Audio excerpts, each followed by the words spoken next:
നൊയമ്പുകാലം 4-ാം വാരം തിങ്കൾ. തിരുവചനം. അപ്പോൾ ആ രാജസേവകൻ അവനോട് അപേക്ഷിച്ചു, കർത്താവേ, എൻ്റെ മകൻ മരിക്കും മുമ്പ് വരേണമേ. യേശു പറഞ്ഞു, പൊയ്ക്കൊള്ളുക, നിൻ്റെ മകൻ ജീവിക്കും. യോഹന്നാൻ്റെ സുവിശേഷം 4-ാം അധ്യായം 49-ാം തിരുവചനം. നമ്മുടെ ജീവിതത്തിൽ പരാജയം സംഭവിക്കുമ്പോൾ എല്ലാ സന്തോഷവും പെട്ടെന്ന് നഷ്ടപ്പെടാറുണ്ട്. ഇത്തരം സന്ദർഭങ്ങളിൽ ദൈവകരങ്ങളുടെ സ്പർശനം ലഭിച്ചവരെല്ലാം പരാജയത്തിൽ നിന്നും ഉയർത്ത് എഴുന്നേൽക്കുന്നു. Thomas Alva Edison electric bulb കണ്ടുപിടിക്കുന്നതിന് മുമ്പ് അദ്ദേഹത്തിൻ്റെ അനേകം പരീക്ഷണങ്ങൾ പരാജയപ്പെട്ടു. എന്നാൽ പരാജയങ്ങളെ അദ്ദേഹം വിശേഷിപ്പിച്ചത്, ഞാൻ എൻ്റെ ജീവിതത്തിൽ പരാജയപ്പെട്ടിട്ടില്ല, വിജയിക്കാത്ത 10,000 പരീക്ഷണങ്ങൾ ഞാൻ നടത്തിയെന്നേ ഉള്ളൂ.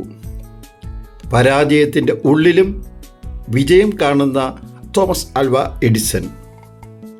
ഈജിപ്തിലെ ഫറവോൻ്റെ കൊട്ടാരത്തിൽ ജീവിച്ചിരുന്ന മോശയ്ക്ക് പ്രതീക്ഷിക്കാത്ത തിരിച്ചടി ഉണ്ടായപ്പോൾ അദ്ദേഹം മിദിയാനിലേക്ക് ഒളിച്ചോടിപ്പോയി.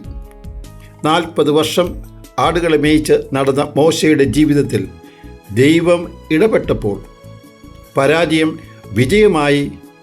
മോശ തിരഞ്ഞെടുക്കപ്പെട്ട ജനതയുടെ ഏറ്റവും വലിയ നേതാവായി.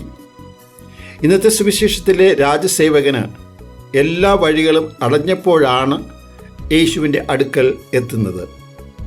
നമ്മുടെ ജീവിതത്തിലെ പരാജയങ്ങൾ ദൈവത്തിൻ്റെ പദ്ധതിയായി നാം കാണുമ്പോൾ നാം ദൈവത്തിൽ ആശ്രയിക്കും.